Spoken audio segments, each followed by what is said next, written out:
The fluorescent lights hum their electric monotone at 2:36 a.m. Seattle General's night shift breathes slow and shallow, most of the city asleep above the sterile corridors where Sarah Chen moves through darkness like someone who knows how to disappear. Her scrubs are navy blue, unremarkable. Her badge reads simply, S. Chen, RN. The hall smell of antiseptic and something underneath it, the copper note of old blood, the acrid ghost of spent adrenaline that never quite washes away, no matter how much bleach they use. Room for 47 sits at the corridor's far end, where the machines whisper to themselves and the monitors cast blue-green shadows against white walls. Sarah pushes the door open without sound. No knock. No announcement. Just the soft compression of hinges and the faint squeak of rubber sole on linoleum tile. Staff Sergeant Michael Torres lies motionless in the hospital bed, his spine a vertical line of absence beneath the cotton blanket. His eyes track toward nothing, pupils dilated and distant. He has been staring at the acoustic tiles above his head for 43 days without moving them. The paralysis came clean 3 months ago, a mobility of the mind imprisoned in a body that stopped listening somewhere over the rooftops of Tikrit. The official report says IED. The classified file says complications. The truth, locked behind 17 layers of Pentagon authorization, says something else entirely. Sarah begins her rounds with the muscle memory of someone who has done this 10,000 times. Her hands move with the terrifying fluid precision of apex predators, checking lines, adjusting flow rates, noting numbers on the digital display. 42 milliliters per hour. Normal sinus rhythm. O2 sat at 94%. Every number in its place. Every line secure. She works with the focused intensity of a surgeon, though she is technically just changing bedpans and wiping foreheads and doing the work that medicine's hierarchy teaches you to ignore. Michael. Her voice is low, steady, the kind of calm that comes from having already survived the worst. How's the pain today? Torres's eyes do not move. His face remains a blank architectural drawing of itself. But something shifts in the architecture of the room when she speaks, a pressure change, like altitude adjustment, like the air itself recognizes her presence in a way his body cannot yet manage. She notices his left forearm as she adjusts the fall line. The tattoo runs along the muscle in faded black ink, letters that might once have been sharp and proud but have dulled into something like a whisper, Sarah Chen. 7 letters. 147 days ago, they meant something. He had carved her name into his own skin like it was armor, like if he kept her with him in ink and scar tissue, nothing bad could happen. The symmetry of what he has become, a man with her name permanently etched into his body, now unable to recognize her when she stands 3 feet away adjusting his catheter, is not lost on Sarah. She pushes down the feeling. Feelings are luxury items. She traces the letters with her eyes, not her fingers. Protocol. Boundaries. All the small walls they build to survive proximity to catastrophe. When she speaks again, her voice drops to something almost inaudible. I'm right here, Michael. Still right here. His pupils do not respond. His chest rises and falls with the mechanical compliance of someone breathing because the machine says he must, not because his nervous system remembers how. Sarah finishes her charting, vitals logged, equipment status documented, every detail catalogued in the margins where doctors like Mercer search for ammunition.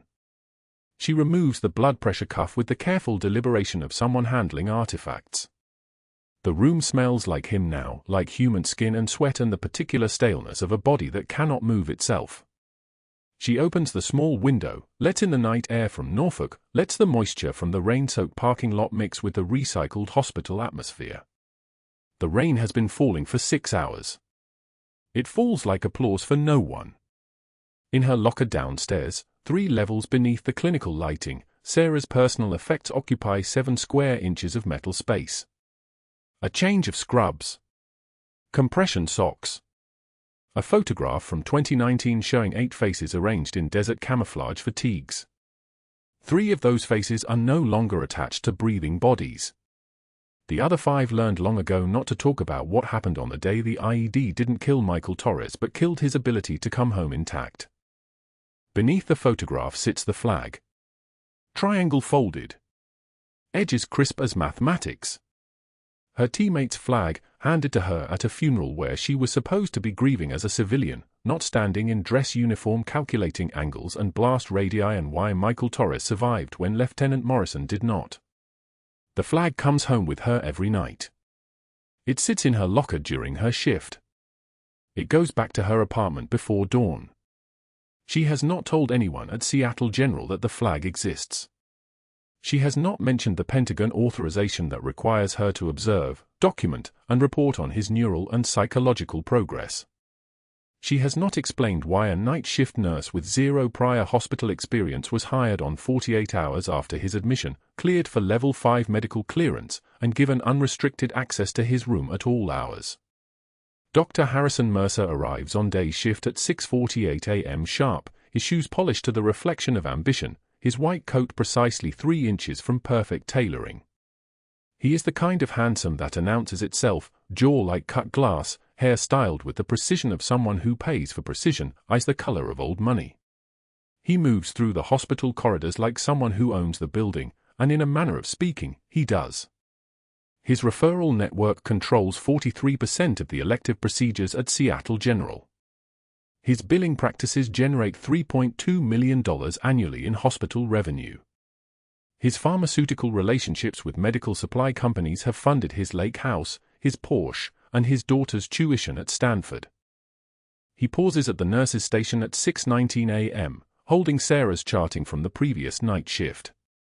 His expression hardens like a face turning to marble. He reads the vitals 3 times. He reads her documentation notes 4 times. He is not actually looking for errors. He is calculating how to create the illusion of errors. He is measuring the distance between what nurses like Sarah Chen have and what doctors like him can take away in a single institutional conversation. Sarah passes him in the corridor carrying a tray of 4 supplies. Her gait favors her left leg by 4 degrees, nothing that would register to most observers, but Mercer's eyes are trained on small details, small weaknesses. He watches her move, watches the way she tries not to be noticed, watches the way she makes herself invisible through sheer force of will and practice. He smiles. Not a real smile. A doctor's smile. A hunter's smile. What he does not see is the classified file that would appear in the hospital database if anyone with the right authorization attempted to run her background check. What he does not know is that Sarah Chen's credentials pass through federal layers of encryption that would set off alarms in 3 separate government agencies. What he cannot possibly understand is that the quiet night nurse who moves through his hospital like smoke is carrying orders that supersede his authority by a vertical distance of approximately 2,000 miles and 17 pay grades. Sarah finishes her shift at 7:15 a.m. She clocks out. She changes into street clothes. She retrieves the folded flag from her locker and places it inside her jacket pocket, where it presses against her ribs like a second heartbeat. She walks to the parking lot. She sits in her car for exactly 14 minutes without starting the engine, watching the rain hammer the windshield like it is trying to communicate something in Morse code. The parking lot is empty except for the morning shift arriving, and she watches them move toward the building with the exhaustion of people who have given 8 hours and gotten nothing back but money. But that wasn't the worst part.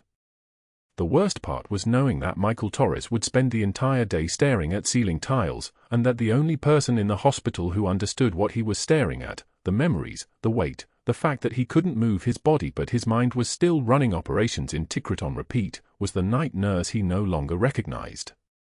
The worst part was knowing that Dr. Mercer would spend the same day weaponizing her documentation, building a file on minor gaps in notation, preparing language that would make her removal sound like institutional necessity rather than calculated cruelty. The worst part was knowing that somewhere in the hospital's administrative structure, there was a phone number that Sarah could call. A number that existed outside normal directory listings. A number that would trigger responses in places she couldn't discuss with people she couldn't name. But she was not allowed to use it unless everything broke. And she had survived by not breaking things. She had survived by being invisible. She turned the key. The engine started.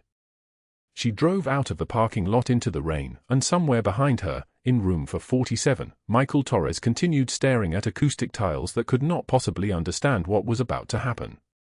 Thursday morning arrived with the weight of predatory intent. The conference room at Seattle General smelled like burnt coffee and fluorescent hum, that particular antiseptic staleness that clung to hospital walls like a second skin. Sarah stood at the room's edge, her badge clipped to scrub still damp from the night shift, watching Dr. Mercer arrange his slides with the careful precision of someone preparing an execution. 50 interns. For attending physicians. And her charting projected across a screen so large it could be read from orbit. This, Mercer announced, red laser pointer circling her documentation from 0342 hours, is what we call substandard work. His voice carried the manufactured concern of a man protecting something far more valuable than patient safety. Note the vague language here. The abbreviated timestamps. This is not a quality control issue, this is a liability issue. This is exactly the kind of sloppy documentation that creates patient risk.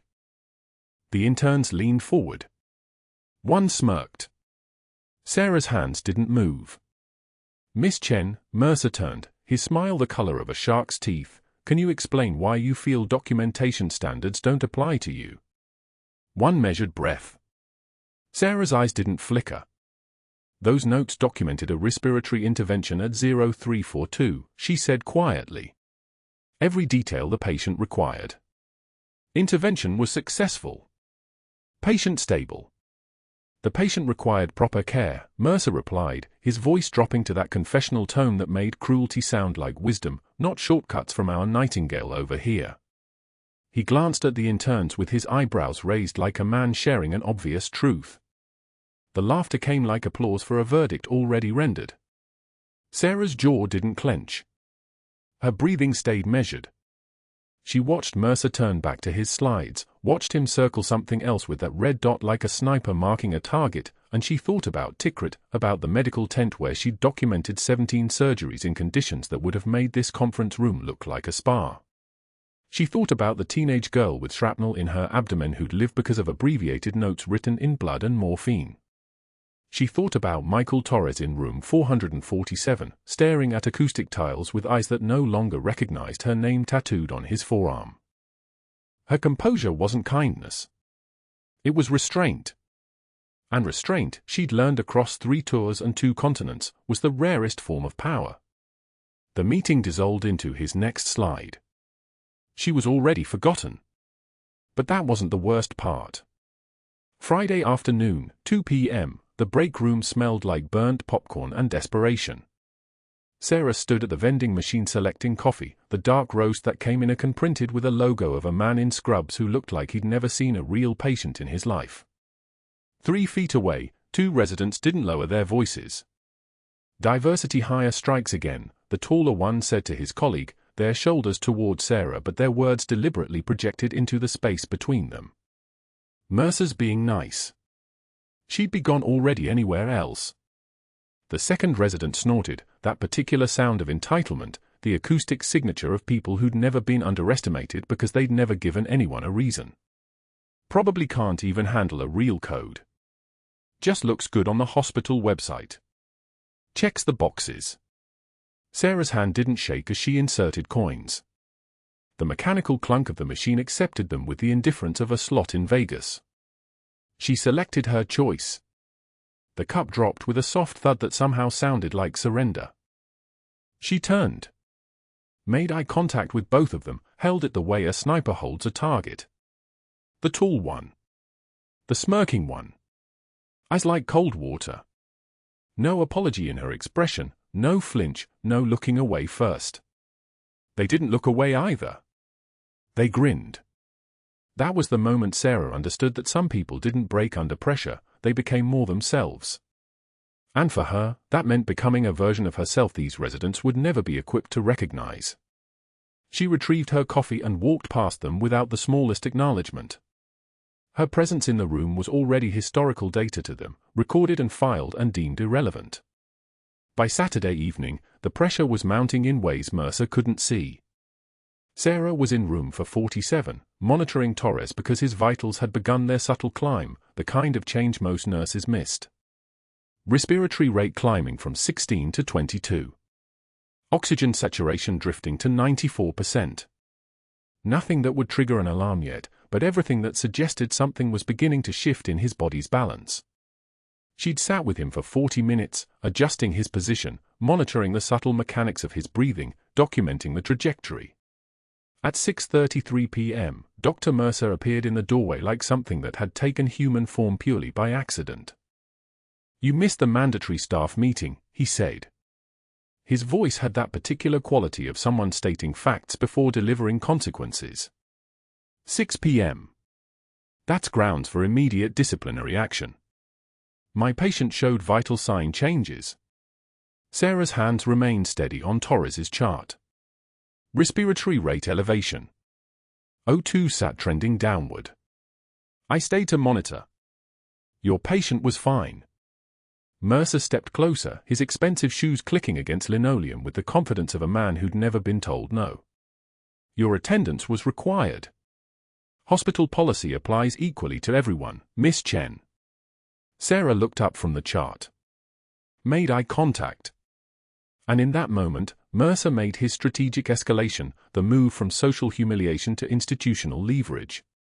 The next time you decide hospital policy doesn't apply to you, he said, his voice dropping to something intimate and threatening, security will escort you off the premises. Do we understand each other?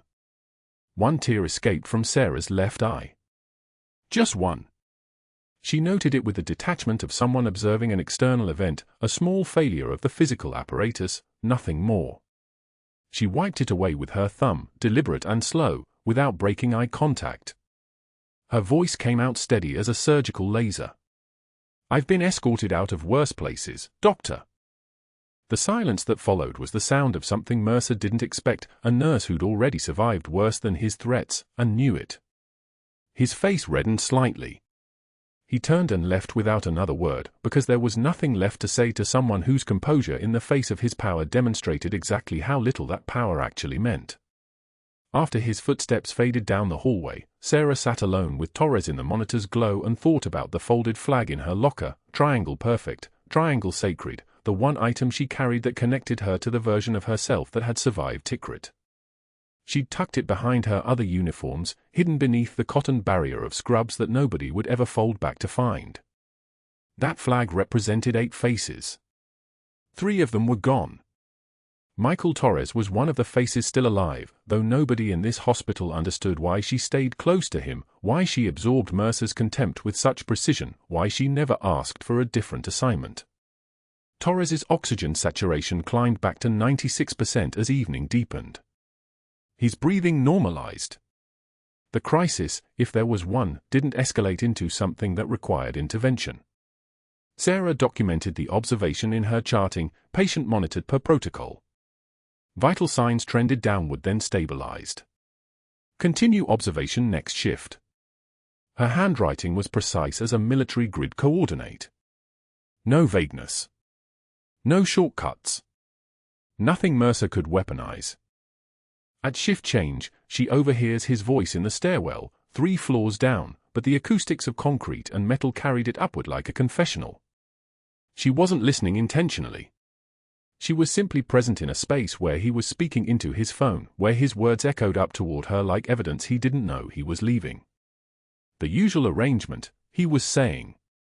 Invoice Seattle General for the premium tier, deliver standard. Split stays 60-40. Sarah's military training activated like someone flipping a switch in a dark room. Suddenly everything lit up in colors she'd been avoiding. Equipment orders. Medical supply contracts. The sophisticated calibration of fraud that looked like hospital administration until you noticed the gap between what was billed and what was delivered. The gap between what patients received and what they paid for. This wasn't her mission. Her mission was Torres. Her mission was the classified observation the Pentagon had embedded her into this hospital to conduct. Her mission was staying invisible. But her mission required staying employed. She photographed 2 invoices during her break, using her phone with the mechanical efficiency of someone who documented evidence in far worse conditions. Med Supply Northwest. Premium quantities. Standard deliveries. A pattern that extended back 3 months. A pattern that suggested Dr. Mercer had weaponized his own hospital the way he was trying to weaponize her record. That night, sitting in her car in the Seattle General parking lot with rain hammering the windshield like applause, she deleted the photos. The next morning, Mercer found her in the hallway between rooms. "I've noticed you spending excessive time in room for 47, Miss Chen." His tone was conversational. His eyes were calculation. Makes one wonder about professional boundaries. "Perhaps we need to discuss reassignment." Sarah looked at him with the particular calm that comes from having already survived the worst. "Room for 47 is my assigned patient." "Is he?" The question hung between them like a trap designed to snap if she stepped wrong. The question hung between them like a trap designed to snap if she stepped wrong. Sarah didn't answer. She turned back to the monitors, her hand steady as she adjusted the forward drip, her movements the kind of practiced precision that comes from field medicine under fire. The silence lasted exactly 3 seconds. Then she moved. Room for 47 had become a documentary of fraud written in supply orders and invoice numbers. Sarah worked nights, which meant she had access to the equipment logs during the quiet hours when the administrative staff slept. 3 nights earlier, she'd begun cross-referencing what was billed to Medicare against what actually arrived in Torres's room. The pattern emerged like a photograph developing in developer fluid, clear, impossible to deny, and deeply incriminating.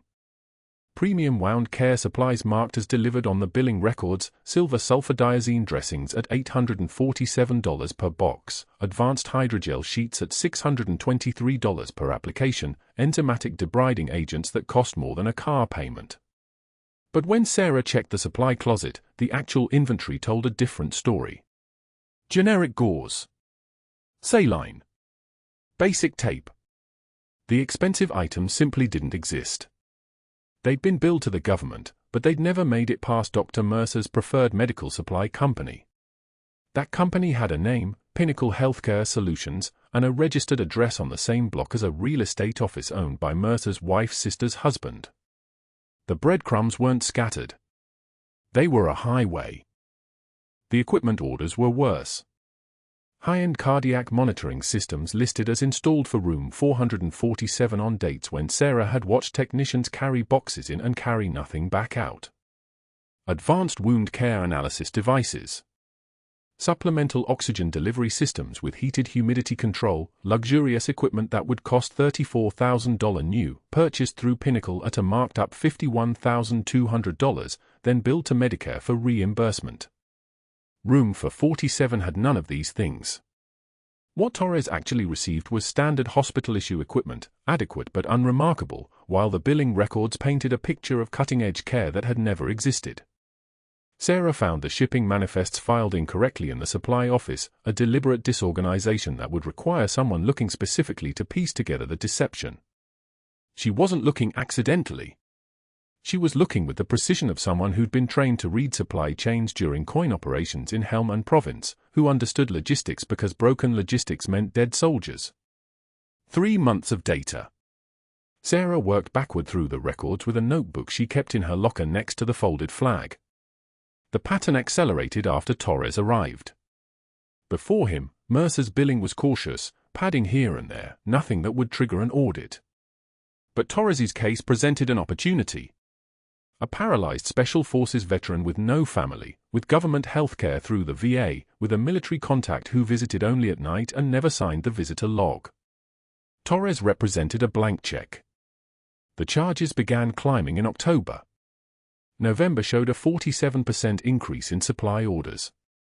December hit the ceiling, $287,000 in billed equipment and supplies that were never delivered or installed.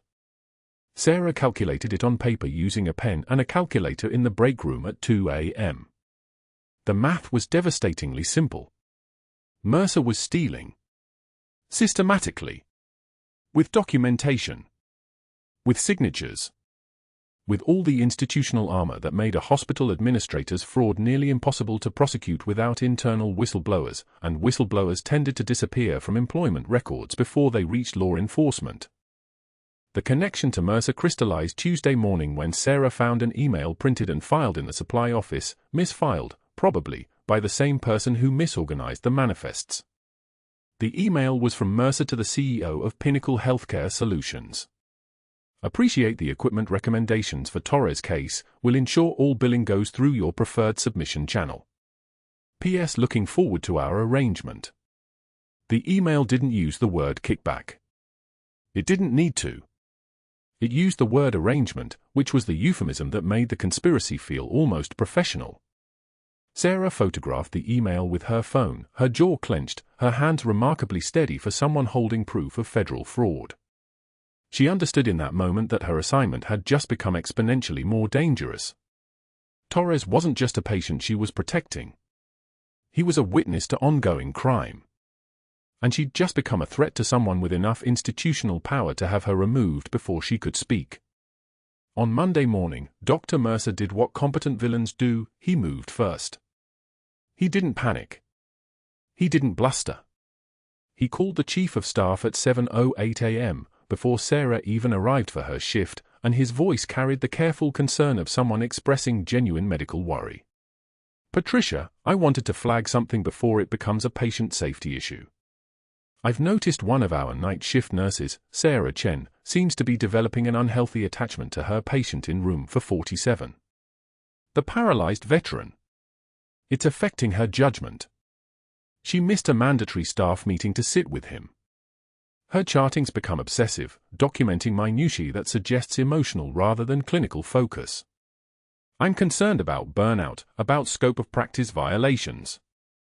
Before something tragic happens and we're liable, I thought we should run a comprehensive background check, make sure her credentials are solid." The words were chosen like instruments. Unhealthy attachment. Burnout. Scope of practice violations. Each one a brick in a wall designed to bury Sarah's credibility before she could raise her hand and speak. Patricia Vance listened because she'd spent 3 years pushing Mercer's preferred supplier contracts, and those contracts had funded the cardiac wing renovation that bore her name in brass lettering on the wall. She said nothing, but she heard the implication: address this quietly, or the whole arrangement became uncomfortable. By Tuesday, Mercer had made phone calls to Robert Chen and 2 other board members, men who received a steady stream of referrals worth hundreds of thousands in annual revenue from Mercer's treatment recommendations. Not trying to create drama, Mercer said to Robert Chen, his voice smooth as diesel, "But we may have a personnel situation developing. A nurse with potential judgment issues. The administration is addressing it, but given your oversight role on the credentialing committee, I thought you should know we're looking into her background. Could take a while. These investigations tend to be thorough." The calls didn't demand anything. They simply planted seeds. They activated obligation. They created a network of institutional pressure that would move against Sarah whether Mercer pushed or not, because his power wasn't personal, it was structural. It was the kind of power that made phone calls translate into policy decisions, that made rumors become investigations, that turned a nurse's employment into a matter of concern at the board level. By Wednesday, the background check request was official. HR called Sarah into an office on the first floor, fluorescent lights, ergonomic chairs that made everyone uncomfortable, the smell of copy paper and artificial air freshener. Just a routine verification, the HR coordinator said, a woman named Diane whose smile didn't reach her eyes. Dr. Mercer flagged some inconsistencies in your employment timeline. We need to verify your start date, previous positions, references. Probably nothing, but protocol requires. The words washed over Sarah like rain on asphalt. The folded flag was in her locker 3 floors up. Her classified security clearance was locked in a Pentagon database that Diane would never access. Her deployment records were sealed. Her actual employment timeline existed in parallel, one version for Seattle General Hospital, one version for the Defense Intelligence Agency. Both were impeccable. Both would stand scrutiny. But scrutiny took time. Scrutiny meant attention. Scrutiny meant that if Torres's condition deteriorated significantly, if he needed intervention that required her presence, if the medical crisis that she'd been trained to anticipate finally arrived, she would be compromised. She would be flagged. She would be under investigation. And that investigation would expose her assignment before she could complete it. That same Wednesday, Mercer played the final move in his orchestration. He reassigned her. The night shift rotation changed, effective Thursday night. Sarah would work the COVID recovery wing, 4 floors away from room 447, with 7 other critical patients who required constant monitoring, with no logical reason for her to leave her assigned area, with a charge nurse named Jackson who reported directly to Mercer and had received standing orders to document any protocol violations.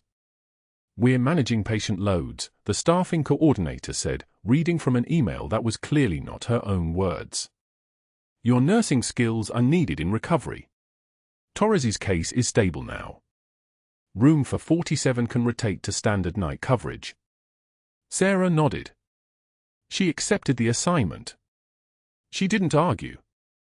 But inside her chest, something that felt like alarm bells began to sound, not fear, but recognition. Torres's case wasn't stable.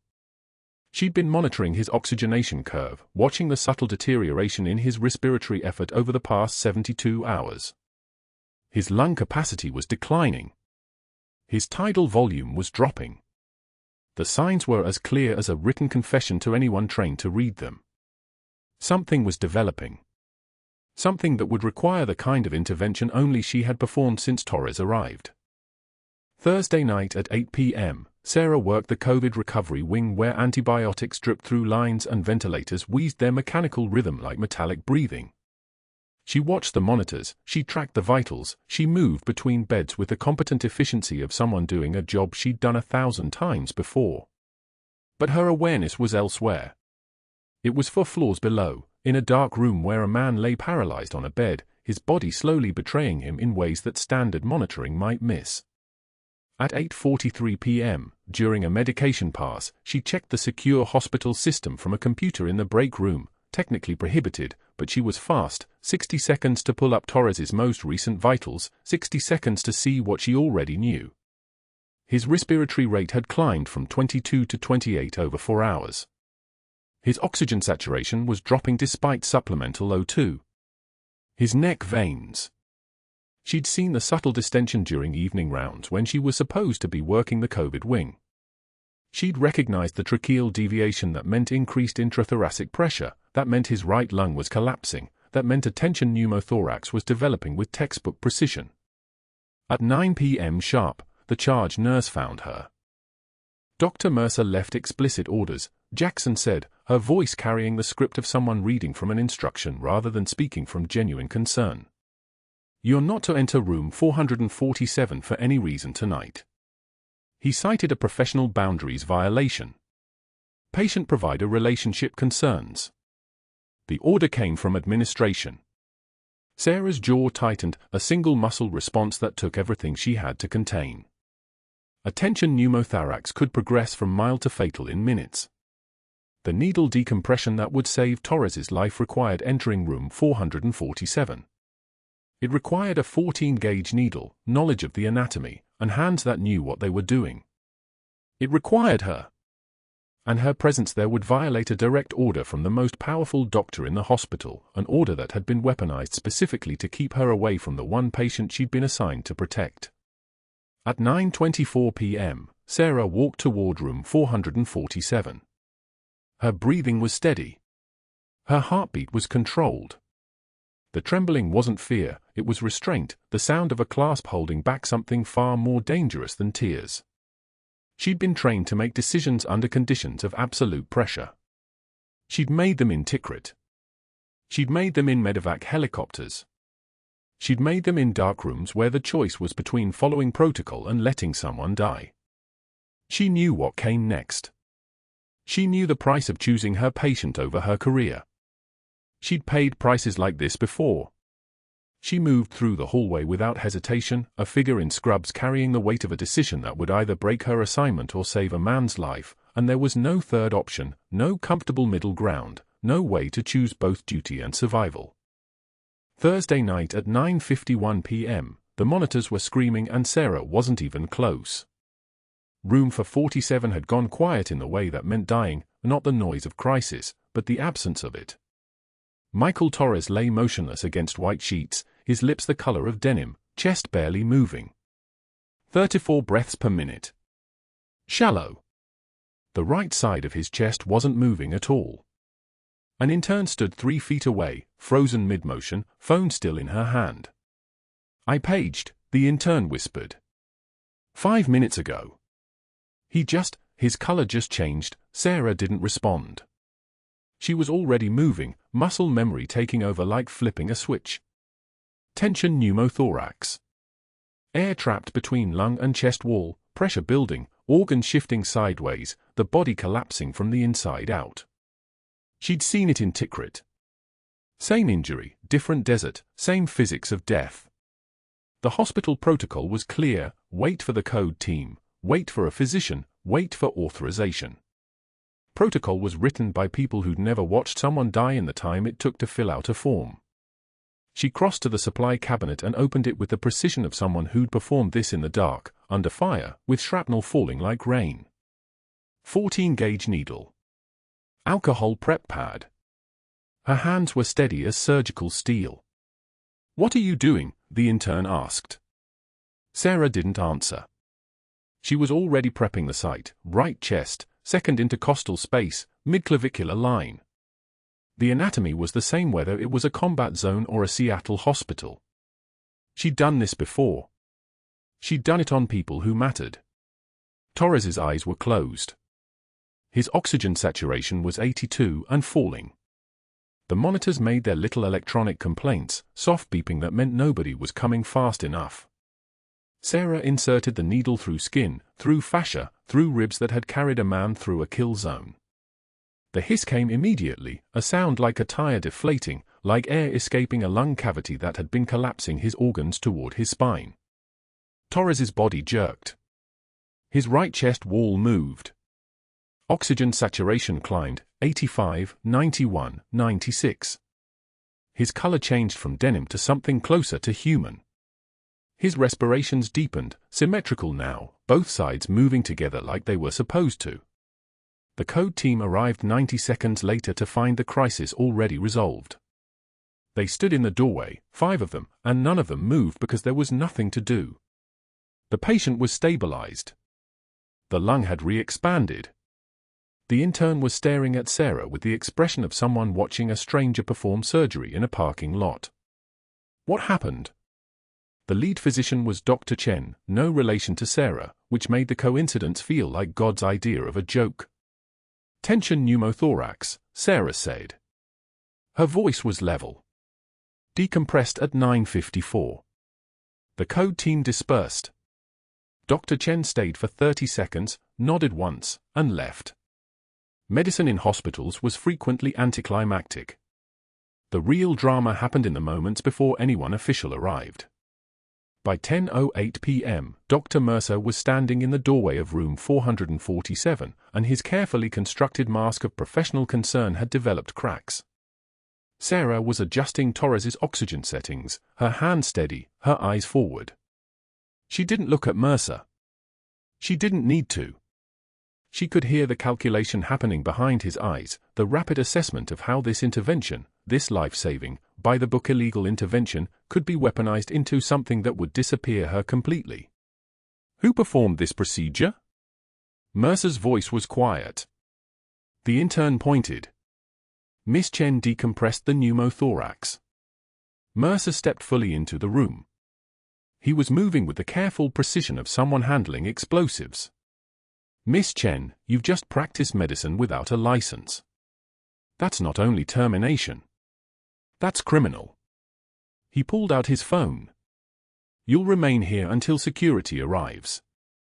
He stepped into the hallway, and Sarah heard the fragments like pieces of broken glass. "Chief, we have a serious incident, nurse performing emergency procedures, no physician supervision, creating massive liability."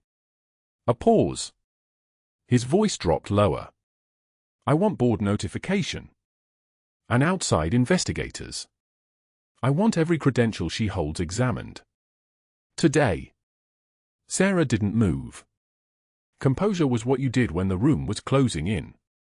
Composure was breathing when your lungs wanted to stop. She'd learned this in places where composure was the only weapon between survival and burial.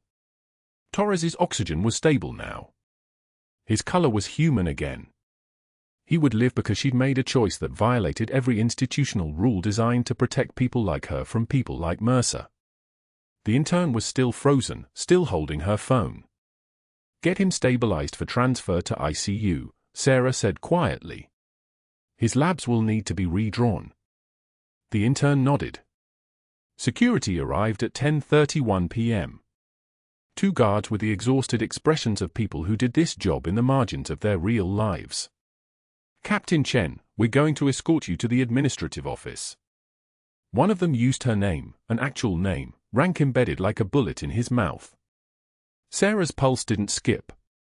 She gathered her locker contents, the cracked mug that read "World's Okayest Nurse," a succulent with brown-edged leaves, and a photograph in a frame. 8 faces, all in digital camouflage, all grinning like they were invincible. 3 of them were dead. One was paralyzed 2 rooms down from where she stood. She didn't look back at the nurse's station. She didn't acknowledge the stares. Professional composure was one thing. The mask slip was another. By Friday at 4 p.m., she was standing at the bus stop on Morrison Street in rain that had turned the city into watercolor. The cardboard box she carried was disintegrating. Inside, the mug, the succulent, the photograph. Water was darkening the bottom, working toward collapse like everything else in this city seemed designed to do. A sedan pulled up. No markings. No features worth remembering. The window rolled down. "Get in," her handler said. His name wasn't important. He represented the Pentagon the way certain men represented the end of things. Sarah sat in the passenger seat, the box on her lap. "You blew your cover." She watched rain hit the parking lot. He was dying. "Mission's compromised. You're extracted tonight. New identity. New city. You come back here, everything we built collapses." Sarah didn't answer. The box bottom gave way. The mug fell onto wet pavement and shattered. "World's okayest." The rest was gone. They drove in silence.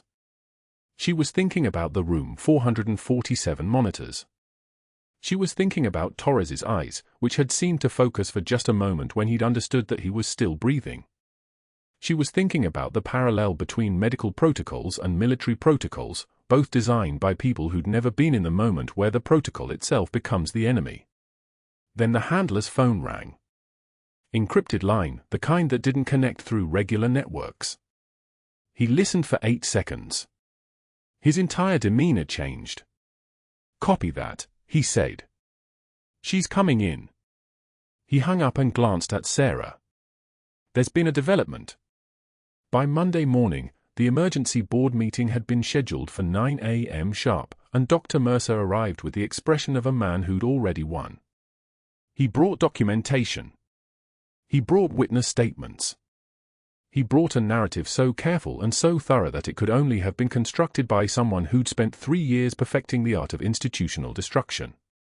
The conference room had 5 board members, the chief of staff, a hospital attorney, and an HR director who looked like she'd rather be anywhere else. Sarah sat alone on one side of the mahogany table. Mercer sat confident on the other. The chief of staff began the proceedings at 9:03 a.m. "Miss Chen, you understand the severity of the allegations." The conference room door opened. Everything changed. A Marine colonel in dress blues entered the room. His uniform bore insignia that made several board members shift in their seats. Rain still beaded on his shoulders. He didn't ask permission to speak. Behind him came a 2-star Army general. Full decorations. The kind of presence that made the air pressure change. Dr. Mercer's expression flickered, just for a moment, just enough to show that confidence was fragile. "I'm Colonel Marcus Wade," the Marine said. "Before this proceeds, there's classified context you need to understand." He opened a folder. The background check you requested flagged a security clearance that supersedes hospital authority. It triggered protocols we don't discuss in rooms like this. The general stepped forward. I'm Brigadier General Thomas Halliday. This is a military matter, Doctor. Please sit down. Mercer stood instead. With respect, General, this hospital's personnel decisions, sit down. The general's voice was the kind that came from 40 years of being obeyed instantly. Mercer Saturday. At 9:14 a.m., a call came from room 447. The paralyzed veteran was trying to speak. They wheeled him into the conference room, Torres in a hospital bed, his eyes searching until they found Sarah. His mouth worked. His paralyzed hand trembled. One word emerged, barely audible: Phoenix. Colonel Wade opened the citation. His voice was granite and official. Captain Sarah Chen, United States Army Special Forces. Silver Star citation, Tikrit Province, March 2019. Mercer's face was darkening. She's a nurse. This is, Captain Chen carried 3 wounded soldiers through a quarter-mile kill zone under sustained enemy fire. The colonel's voice didn't pause for interruption. Sustained 6 bullet impacts. Returned fire. Evacuated all 3 casualties to forward operating base. Mercer leaned back in his chair like gravity had increased. The general stepped forward. Staff Sergeant Michael Torres was one of those soldiers. He took an IED fragment that severed his spinal cord at T5. He's been paralyzed since. The general gestured toward the bed. He's carried Captain Chen's call sign on his arm ever since, tattooed her name in letters that outlasted his ability to remember his own. The silence was absolute. Even the rain outside seemed to pause. Captain Chen holds a Distinguished Service Cross. 2 silver stars. 2 bronze stars with Valor. The general saluted. Sarah didn't move. She sat perfectly still while a 2-star officer showed the proper respect to a nurse in scrubs. A Pentagon liaison entered in a dark suit that probably cost more than Sarah made in a month. He placed a folder before the Chief of Staff without speaking.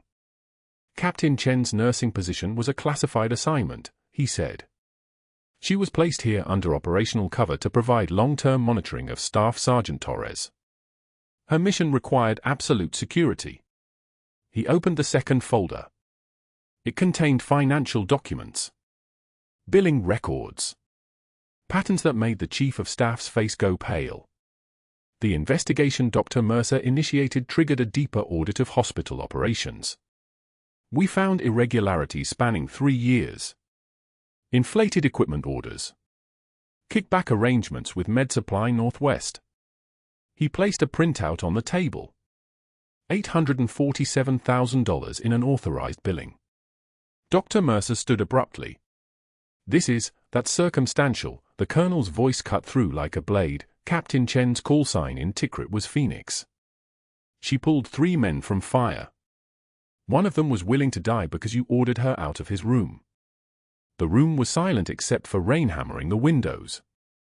Torres reached out his trembling arm. His fingers moved, not much, paralysis limiting everything, but enough. Enough to point at the man who'd tried to destroy the only person who'd saved his life. Friday afternoon. Rain hammering the parking lot like applause nobody wanted. Sarah stood at a bus stop 3 blocks from Seattle General with a cardboard box in her hands. The bottom was already soft, water soaking through in dark patches that spread like stains she couldn't clean. Inside, a cracked mug from the break room, a dying succulent with curled brown leaves, a photograph of 8 faces from Tikrit. 3 of those faces were gone. 2 had come home missing pieces. 1 was still fighting in room for 47. She didn't look back at the hospital. Looking back was a luxury she'd stopped affording herself years ago. The cardboard disintegrated. Her hand went through the bottom and the photo fell, face down in a puddle. Sarah picked it up, let the water drip off, and held it against her chest. The bus pulled up. She got on. Nobody on that bus had any idea that the soaking wet woman in scrubs had just been fired from one of the largest medical institutions in the Pacific Northwest. Nobody knew that Dr. Mercer had orchestrated her termination with the precision of a man protecting something worth protecting. Nobody knew she was leaving behind a paralyzed Special Forces veteran with her name tattooed on his arm, a tattoo that had been a lifeline and was now a liability. The investigation was pending. The board would convene Monday morning. She had 72 hours to disappear before the full machinery of institutional destruction rolled forward. But that wasn't the worst part. Monday morning, 9 a.m. sharp. The executive conference room on the 7th floor of Seattle General occupied the corner office with views of Elliott Bay and the Olympic Mountains. The room smelled like expensive coffee and institutional fear.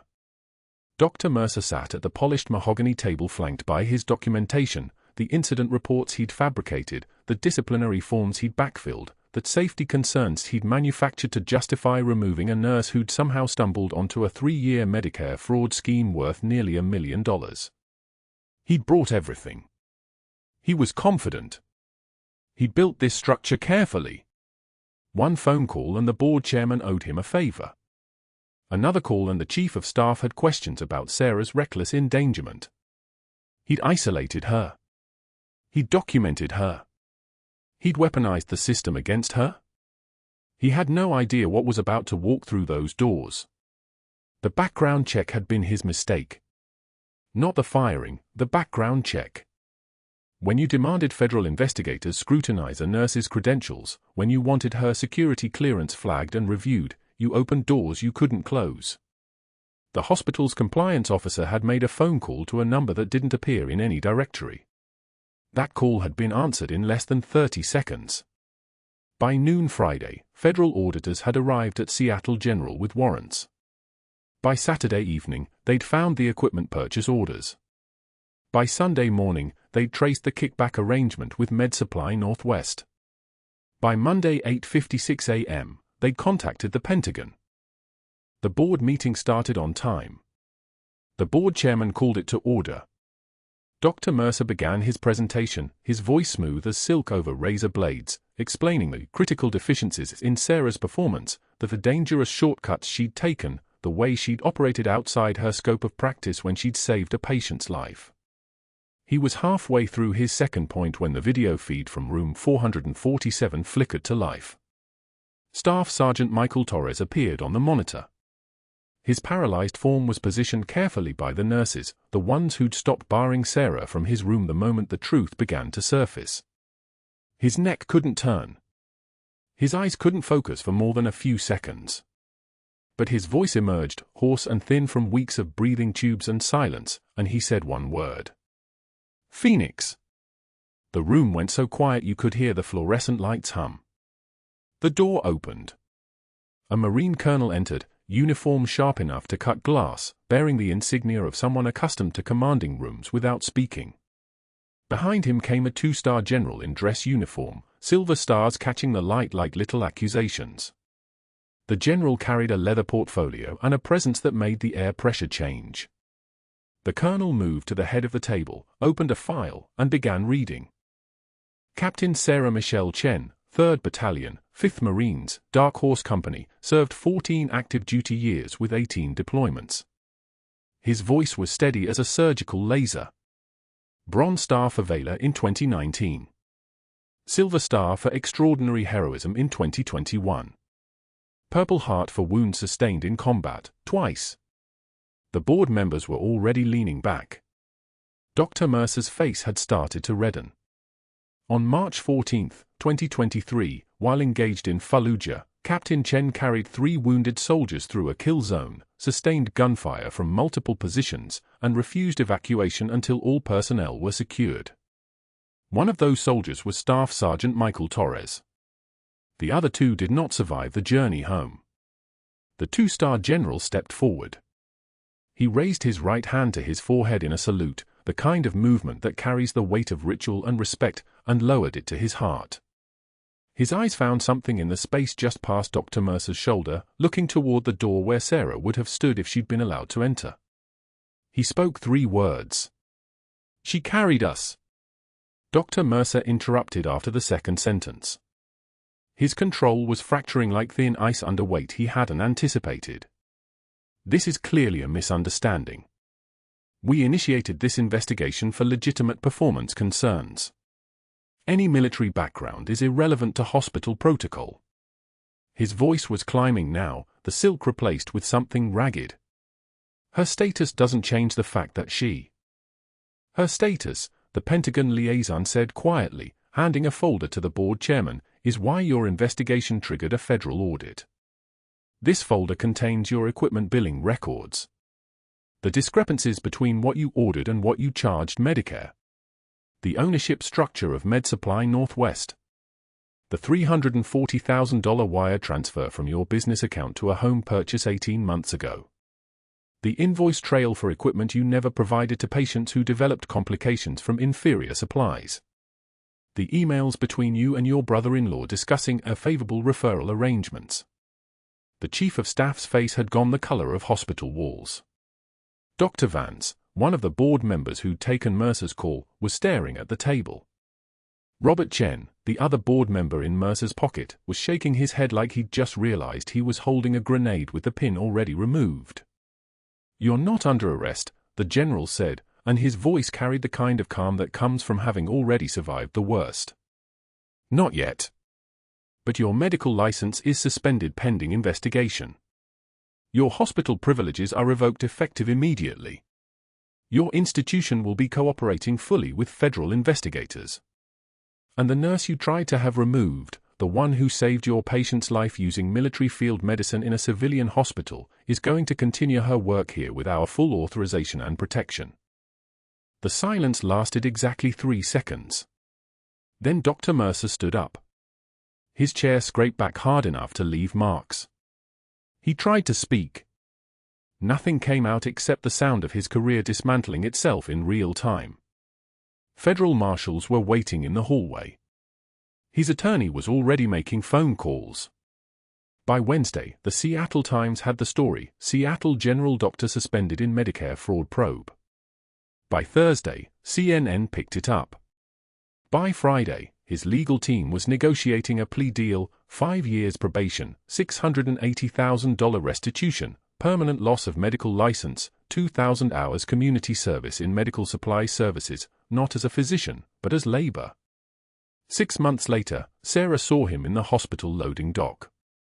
He wore a MedSupply Northwest uniform, the same company that had paid him kickbacks, now the only place that would hire him. He was delivering bedpans and catheter kits to the facilities that once sought his referrals. When their eyes met, he looked away first. That was the only victory she needed. Sarah's assignment became official by that afternoon. Dedicated care provider for Staff Sergeant Michael Torres, room 447, funded through a Pentagon medical program classified enough that the hospital administrator signed the authorization without asking questions. No more pretending. No more hiding behind a name tag and borrowed humility. The folded flag from Tikrit, the one she'd carried from a teammate who didn't make it home, moved from her locker to a frame on Torres's bedside table, positioned where he could see it on the nights when recognition came. 6 months after the reveal, Sarah worked the night shift at Seattle General. The charge nurse who once barred her from Torres's room now nodded with respect when she passed. The interns who smirked during grand rounds asked her for clinical advice. The chief of staff had approved a training program where Sarah taught emergency field interventions. The needle decompression she'd performed on a Tuesday night had become part of the nursing protocol, credited to her name in the manual, taught to residents as the Chen procedure. On a Friday night, a new first-year resident arrived at Torres's room, cocky and dismissive. He saw Sarah adjusting his blankets and assumed she was just a tech. "Hey, can you grab me a coffee?" His voice carried that particular brand of arrogance that only comes from not knowing who you're talking to. Sarah looked up, took one measured breath, and her voice dropped an octave. When she spoke, she didn't use her nurse voice. She used her captain voice. "I'm Captain Chen. I'm his primary provider. The coffee station is 20 feet behind you." The resident's face went red. The attending physician with him leaned over and said quietly, "That's the nurse who saved a patient's life using combat medicine.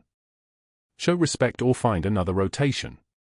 Sarah returned to Torres, adjusting his pillow with hands that had carried him through Tikrit fire, and the resident never asked her for coffee again. Torres traced her name on his forearm sometimes, the tattoo that had been a lifeline and was now a badge of honor. Recognition came and went like tide. Some nights he knew her as Phoenix, some nights he stared through her at memories only he could see. But on the good nights, when his eyes focused and his working hand moved, he traced those letters and smiled. In the break room, someone had posted a printed quote on the bulletin board. The quietest person in the room might be holding it all together. Sarah saw it one morning after a shift that had lasted 13 hours. She allowed herself the smallest smile, picked up a pen, and wrote something below it in her careful block letters. They just need you to carry them home. That's what you do when you're someone like Sarah Chen. You carry them. You don't ask for recognition.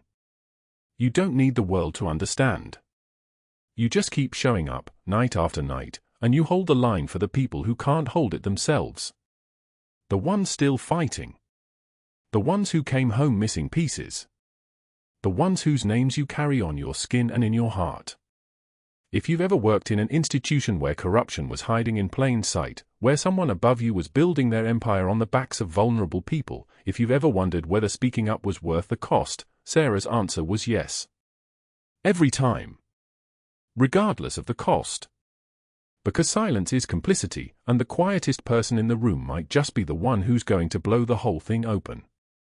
Subscribe to the Code Whisperers and hit that notification bell. Like this video if you believe that quiet heroism deserves to be recognized. Comment below, what would you have done in Sarah's position? Would you have stayed or walked away? And if you know someone like Sarah, someone absorbing contempt while protecting others, tag them below. Let them know they're not invisible. We see you. We know what you carry.